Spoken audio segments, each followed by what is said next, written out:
10 कोवलम बीच केरल। केरल के समुद्र तटों में सबसे विकसित कोवलम त्रिवेंद्रम से ज्यादा दूर नहीं है। यह 2 खाड़ियों से बना है, हवा, जिसे ईव का समुद्र तट भी कहा जाता है, और लाइट हाउस।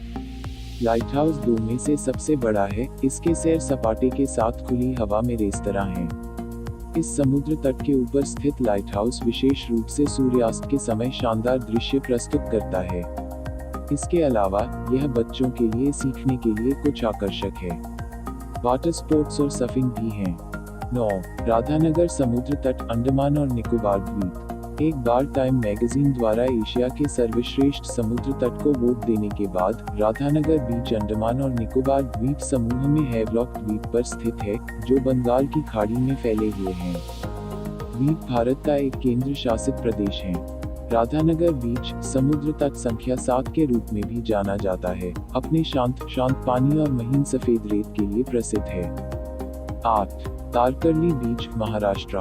यदि आप इसे अंडमान द्वीप समूह में नहीं बना सकते हैं, तो दक्षिणी महाराष्ट्र में तारकर्ली समुद्र तट के आसपास भारतीय मुख्य भूमि पर सबसे अच्छी प्रवाल भित्तियों में से एक है।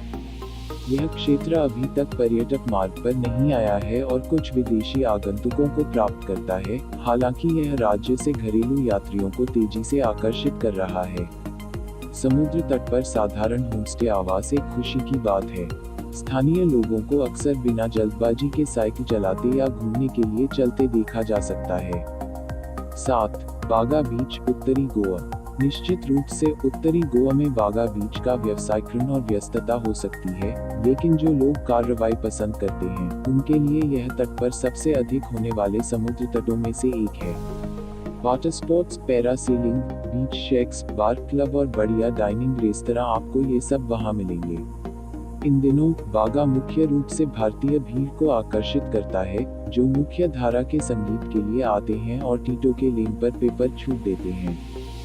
6 अंजुना बीच, उत्तरी गोवा।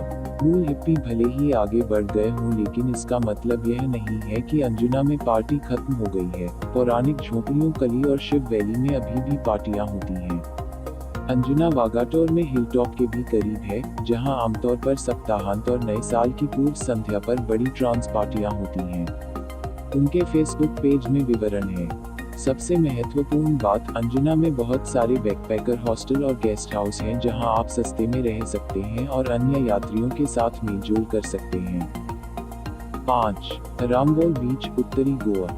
नींद में मछली पकड़ने वाले गांव से गोवा के सबसे आधुनिक समुद्र तट में तब्दील, रामबोल ने वास्तव में भीड़ को आकर्षित करना शुरू कर दिया है, दुर्भाग्य से शायद संतृप्ति के बिंदु तक। समुद्र तट पर लाइव संगीत और जाम सत्रों के साथ इसमें अभी भी एक यात्री खिंचाव है। साथ ही ध्यान, योग, ताई ची और रेकी जैसे वैकल्पिक उपचारों की भरमार है। रामबोल से शांत पड़ोसी मेंड्रेम समुद्र तट तक दक्षिण की ओर चलना संभव है। 4 अगोंडा बीच, दक्षिण गोवा। यदि आप दूर जाना चाहते हैं, तो दक्षिण गोवा में अगोंडा बीच आपके लिए है। समुद्र तट पर एक झोपड़ी में रहें और शांति का आनंद लें। समुद्र तट का पिछला भाग झोपड़ियों और छोटी छोटी दुकानों से अटा पड़ा है, लेकिन इसके अलावा वहां खाने, पीने, तैरने और चिल करने के अलावा और कुछ नहीं है। 3 पालोलेम बीच, दक्षिण गोवा। पालोलेम यकीनन गोवा का सबसे सुरम्य समुद्र तट है। यह 1 मील लंबा अर्ध गोलाकार समुद्र तट है, जो नारियल के ताड़ के घने जंगल से घिरा हुआ है। समुद्र तट हर साल लोकप्रियता में बढ़ रहा है और दक्षिण गोवा में सबसे जीवंत समुद्र तट है। हालांकि यह अभी भी अपने आरामदेह खिंचाव को बरकरार रखता है, क्योंकि इस पर स्थायी संरचनाओं के निर्माण की अनुमति नहीं है। 2 गोरकाना बीच, कर्नाटक। गोकर्ण उत्तरी कर्नाटक का एक छोटा सा पवित्र शहर है, जिसके पास भारत के 4 सबसे एकांत समुद्र तट हैं। यह पवित्र तीर्थयात्रियों और शांतचित्त यात्रियों दोनों को समान उत्साह के साथ आकर्षित करता है। गोवा अपने सुनहरे दिनों में कैसा था, यह महसूस करने के लिए वहां जाएं, हालांकि समय सीमित है क्योंकि डेवलपर्स पहले से ही इस क्षेत्र की क्षमता को देख रहे हैं।